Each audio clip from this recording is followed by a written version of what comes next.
안녕하세요. GS 바이블 컬리지 7번째 시간입니다. 오늘은요, 여기서 보실 수 있는 것처럼 오늘 주제는 하나님과 예수 그리스도께서 쓰신 우리라는 표현, 이 표현에 대해서 조금 살펴보도록 하겠습니다.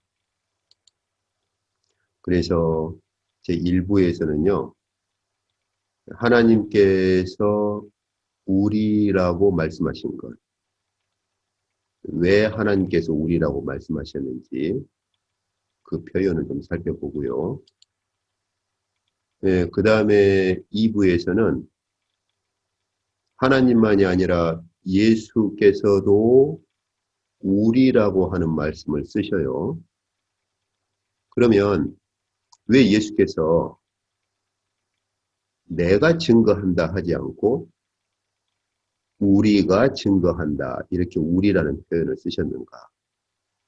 그래서 이 두 가지, 하나님께서 그리고 예수 그리스도께서 왜 우리라는 그러한 말씀을 사용하시는가 하는 것을 한번 좀 저희가 살펴보도록 하겠습니다. 자,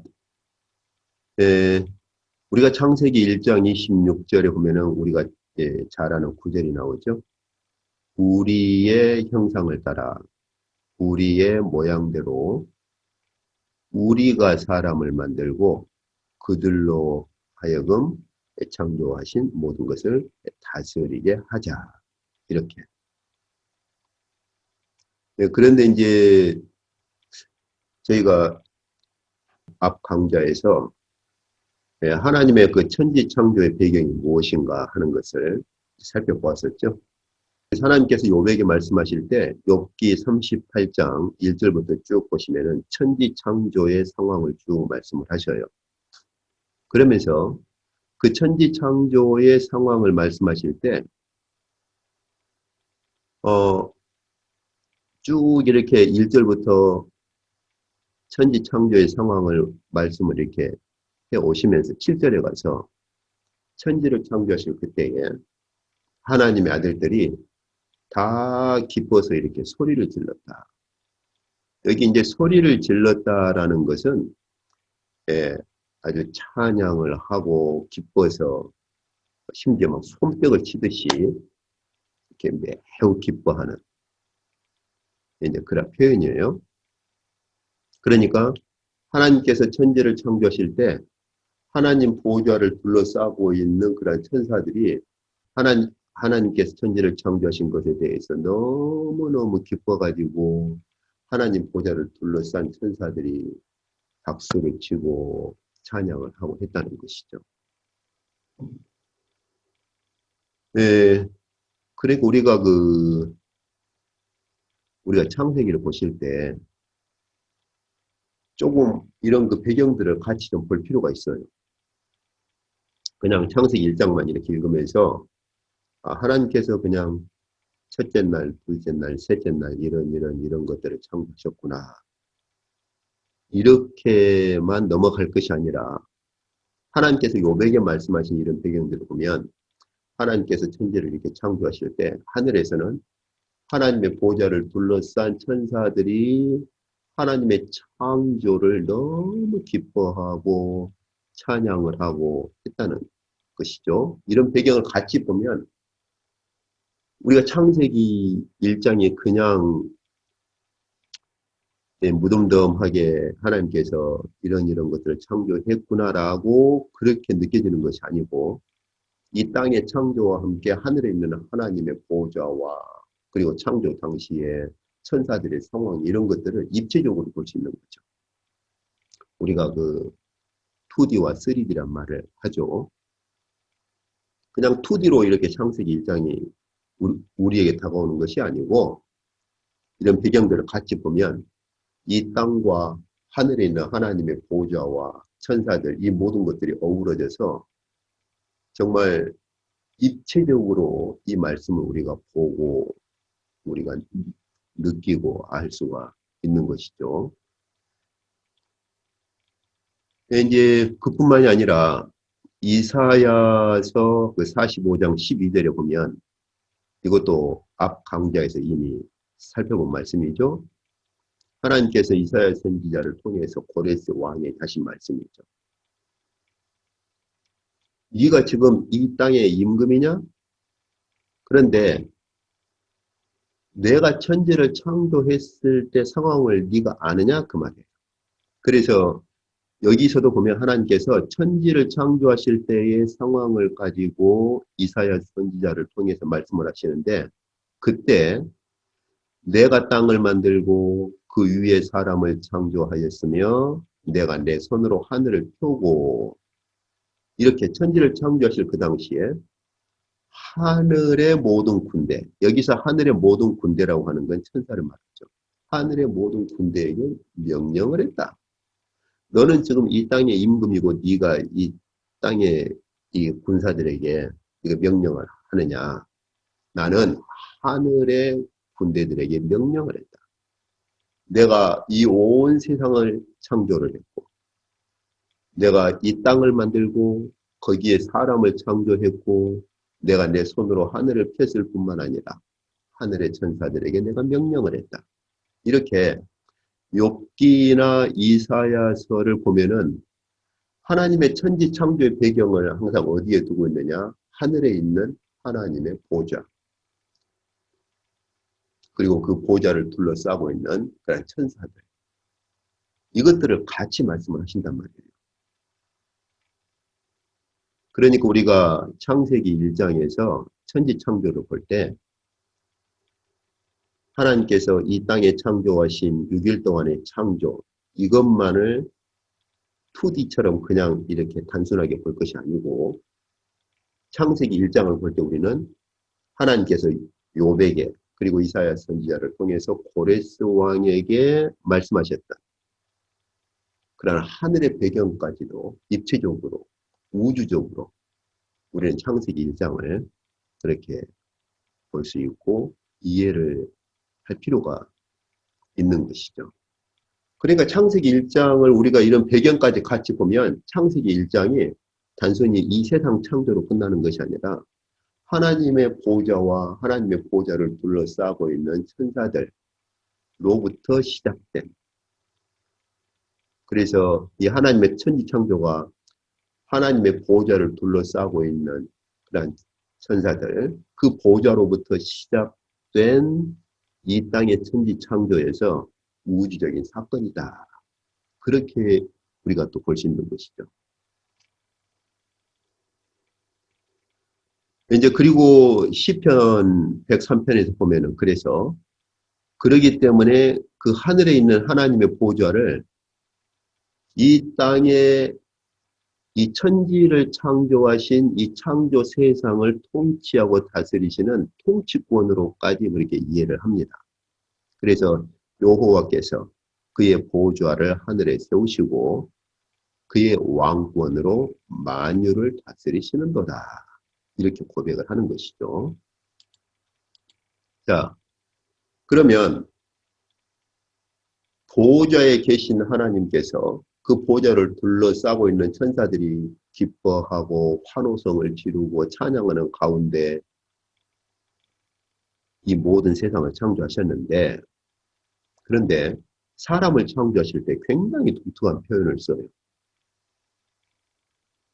보좌에 계신 하나님께서 어떤 말씀을 하셔요? 우리의 형상을 따라 우리의 모양대로 우리가 사람을 만들자 하는 것이 한 가지고요. 그리고 그들로 하여금 창조한 이 모든 세계를 다스리게 하자. 자, 여기서 저희가 주목해야 할 것이 있는데요. 보세요. 우리의 형상을 따라 우리의 모양대로 우리가 사람을 만들자. 그리고 뭐뭐 하자. 그리고 그들로 하여금 다스리게 하자. 이 문장 패턴을 좀 정리를 하면 우리가 뭐뭐뭐 하자. 이런 표현이에요. 우리가 어떤 걸 하자. 하늘에 계신 하나님, 그리고 그 보좌에 앉으신 하나님께서 누구하고 지금 우리가 뭐를 하자라고 하시는 거예요. 천사들하고 그렇게 의논하실 리는 없죠. 예. 예, 그래서 앞으로 보겠지만은, 그래서 바로 하나님의 보좌에 함께 계신 바로 성부 하나님과 성자 하나님과 성령 하나님 간에 서로 협약을 하는 거예요. 협약. 예, 그래서 이것을 거룩한 신적 협약이라 이렇게도 부릅니다.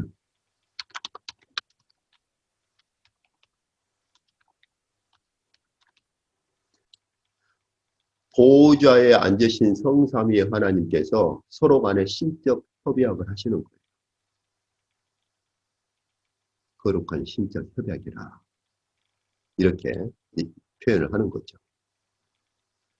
네, 그래서 이러한 그 거룩한 신적 협약을 표현하는 이런 표현이 창세기 1장만이 아니에요. 이사야에서 6장을 보면은 이사야 선지자가 하나님께서 그 보좌 가운데 임재하신 그리고 하나님께서 그 보좌 가운데서 보여주신 그 묵시를 봅니다. 묵시를 보는데 그때 그 보좌에 임재하신 하나님께서 하시는 말씀이 있어요.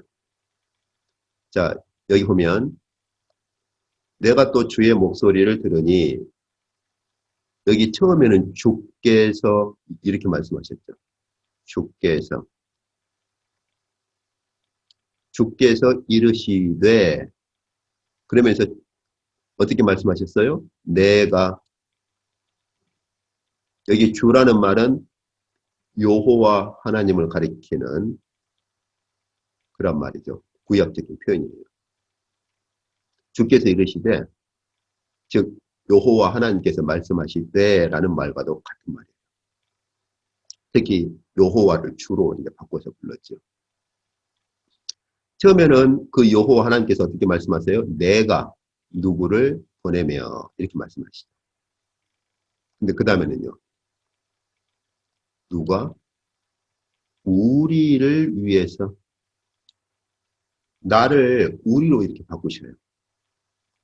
내가 두 번째에 가서는 내가 누구를 보내며 하셨다가 그 다음에는 누가 우리를 위해서 갈 것인가 이렇게 이것도 성삼위 하나님 간에 서로 예, 대화하시는 것과도 같은 거예요.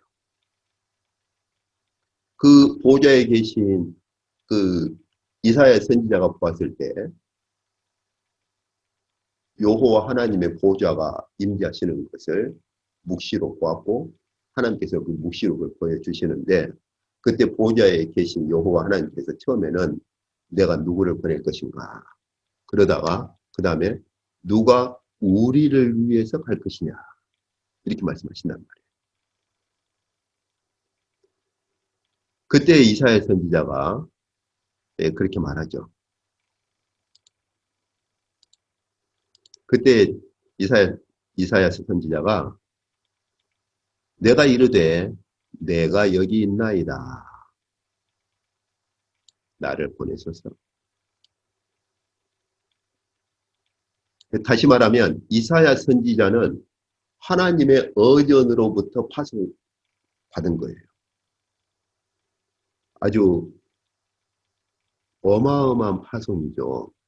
하나님의 의견으로부터 파송받은 그러한 소명의식이 이사야 선지자에게 있었고 그렇기 때문에 이사야 선지자는 자기의 생명을 내어 걸었던 것이죠. 네, 그래서 우리가 이 창세기만이 아니라 이렇게 이사야서라든지 그리고 이제 앞으로 더 조금씩 볼 거예요. 그 외에도 이런 표현들이 아주 많습니다. 그래서 하나님 자신을 말씀하실 때 어떤 때는 나라고도 말씀하시지만 어떤 때는 우리라는 표현을 쓰시죠. 그렇게. 우리. 이뿐만이 아니에요. 근데 더 중요한 표현이 바로 그 다음에 이사야에서 41장, 42장, 특히 이사야에서 42장은 메시아를 파송하는 예언이죠. 아주 참 중요하죠.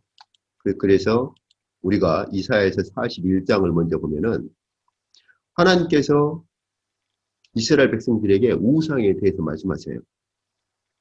자, 여기서도 보시면은 나 여호와가 말하노니 그러죠. 그래서 나 여호와가 말하노니 이렇게 나로 시작을 일단 하셔요. 방금 그 이사야 선지자 파송하실 때도 내가 누구를 보내며 나로 이렇게 시작을 하신 것처럼. 그런데 그 나를 장차 당할 일을 우리에게 말을 해봐라. 예. 너희 이스라엘 백성이 섬기고 있는 지금 우상 신들 그래 좋다. 너희 우상들이 한번 앞으로 일어날 일을 나에게 말해봐라 하지 않고 우리에게 말을 해봐라 그래. 나를 지금 우리로 이렇게 바꾸시는 거예요. 마치 여기서 나를 이렇게 우리로 바꾸시는 거예요. 마치 방금 이사야에서 6장에서 내가 누구를 보내며 그 다음에는 나를 우리로 바꾸신 것처럼 누가 우리를 위해서 갈 것인가 이렇게 예. 그거와 똑같이 나 여호와가 말을 하는데 너희 우상들 장차 일어날 일을 우리한테 한번 진술해봐라. 또 뒤에 올 일, 이 말도 같은 말이죠. 앞으로 일어날 일을 우리한테 한번 알게 해봐라. 나라고 하지 않고 우리로 바꿔서 말이야. 우리한테 한번 알게 해봐라. 그러면 너희가 신이라고 하는 것을 우리가 알 것이다. 우리가 인정해 줄게. 우리가. 너희 우상들이 앞으로 일어날 일, 이러한 일들을 우리한테 한번 말을 하면 우리가 너희가 신이라는 것을 알아줄게 하는 말이죠. 나에게 말을 하라고 하시는 것이 아니에요. 그리고 또 어떤 겁니까? 복을 내리든지 재난을 내리든지 해봐라. 그러면 역시 똑같아요. 우리가 함께 본다. 그렇죠? 네. 우리가 함께 보고 깜짝 놀라줄게.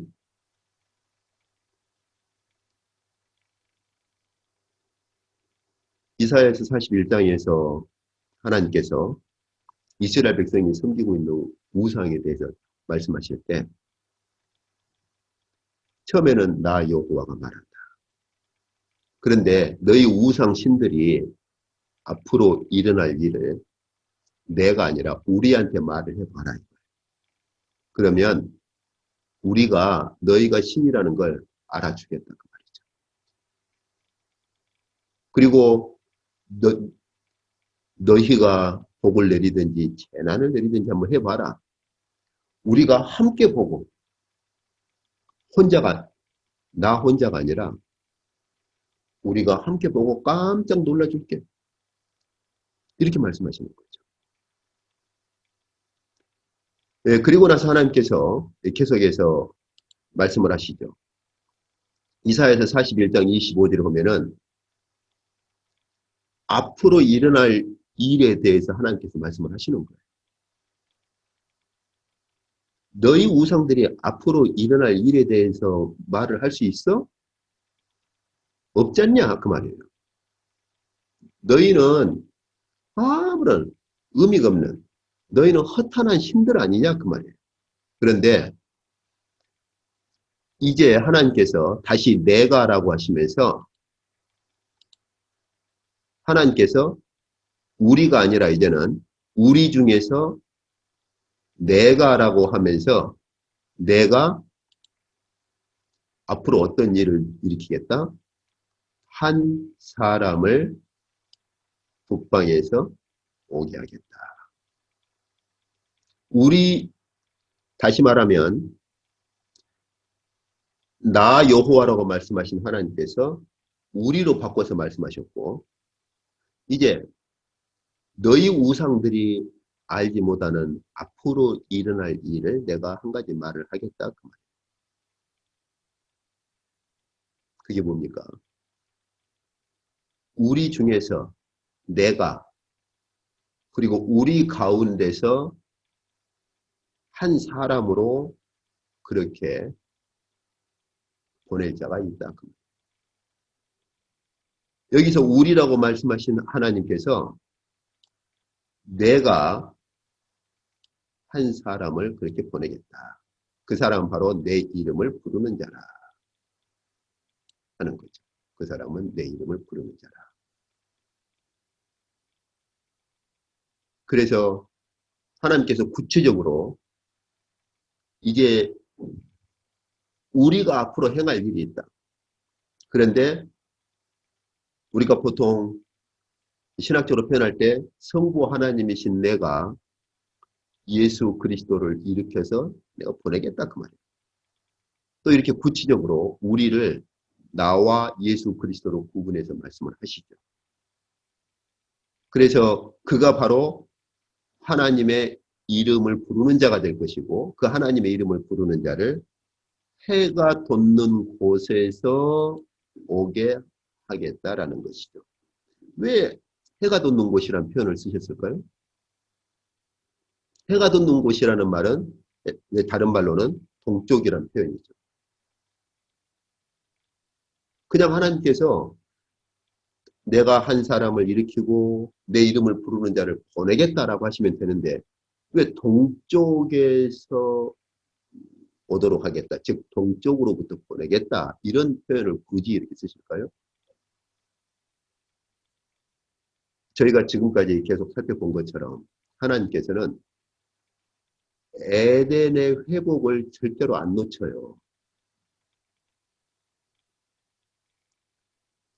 에덴에 있는 동산이 어디에 있었죠? 에덴의 동쪽에 있었죠. 그래서 이 동쪽이라는 개념을 계속 사용을 하셔요. 성소를 지을 때도 입구를 동쪽에다가 두시고, 하나님의 영광이 떠나가거나 찾아올 때에도, 다시 하나님의 영광이 임하실 때에도 동쪽으로부터 임합니다. 앞으로 저희가 에스겔서를 보면은 에스겔서에 그 하나님의 영광이라고 하는 것과 동쪽이라고 하는 것이 항상 이렇게 맞물려 있어요. 그런데 오늘 하나님께서 내가 이제는 오늘 하나님께서 우리 중에서 이제는 한 사람으로 그렇게 보낼 자가 있다. 그런데 바로 그는 동쪽으로부터 오게 할 것이다. 에덴의 회복. 에덴을 회복하실 것이라고 하는 것을 절대로 하나님께서 안 놓습니다. 왜냐하면 그것은 바로 하나님께서 천지를 창조하실 때 가지셨던 계획이었고 성삼위 하나님 간의 거룩한 신적 협약이었기 때문에 하나님께서 절대로 그것을 포기하거나 놓질 않아요. 그리고 나서 42장에 가면은 메시아 예언이 구체적으로 임하죠. 그래서 여기 보면은 내가 기쁜 소식 전할 자를 예루살렘에 주리라. 즉 내가 복음을 전할 자를 예루살렘에 주리라. 그래서 주께서 늘 하시는 말씀이 바로 하나님 나라의 복음을 전하러 왔다.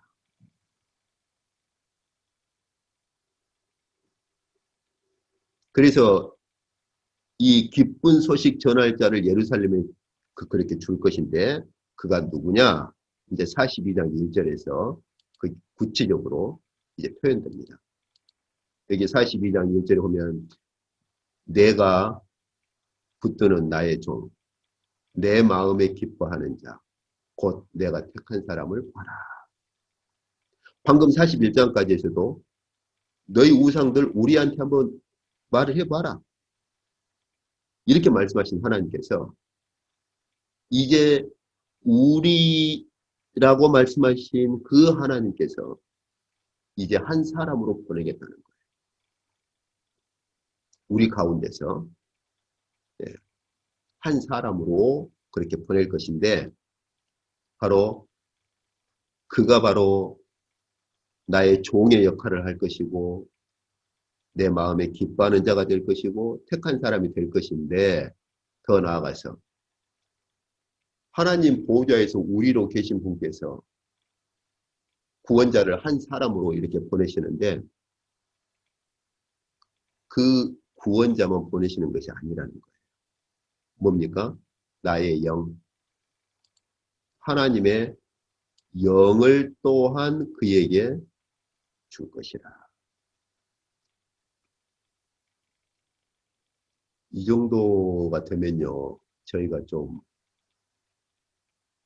묵상을 하고 생각을 해야 할 것이 우리로 계신 그 하나님의 보좌에서 우리로 계신 분께서 구원자로 한 사람을 이렇게 보내시고 그렇죠.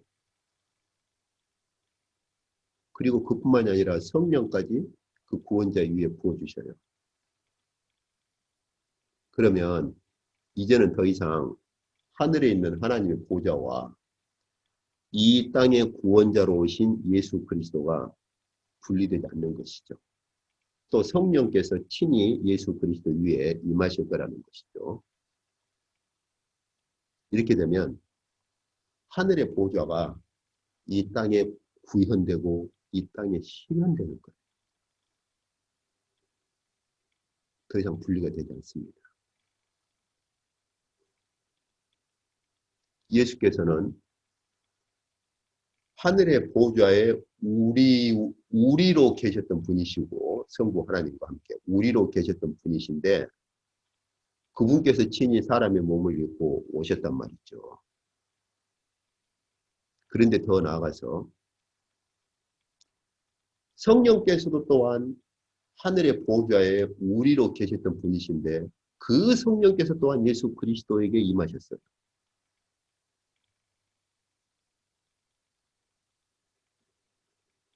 이 정도면 하늘의 보좌 전체가 이 땅에 임하는 것과 같은 거예요.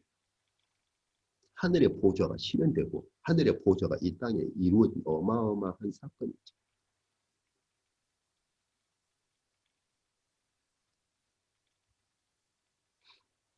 네, 그래서 주께서 이 땅에서 메시아로서 구원자로서 길을 걸어가실 때 이 이사야서 42장 1절이 실현되었다고 그렇게 이제 마태복음에서는 증거를 하고 있죠. 이제 주님께서 이런저런 병자들을 이렇게 고치시면서도 자기를 알리지 말라고 그렇게 경고를 하십니다. 여기 보시면